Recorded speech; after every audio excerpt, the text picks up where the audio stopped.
Welcome back. Now, it's possible that you may use System.io in order to administer your course platform. If that's the case, even though System has its own community, you may want to add an individual to a school community. And to do that, you're going to set up your System.io account as the trigger. Now, in this case, we're going to make it so that when an individual has a tag added, we're going to have that individual added to our group. So we're going to click Continue. We're going to select our System.io account and then click Continue.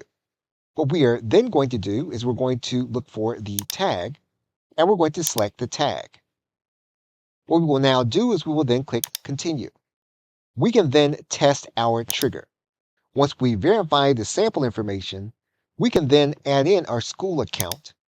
And basically, what we're going to do is that when an individual is tagged in our System.io account, we're going to have that individual invited to our school community.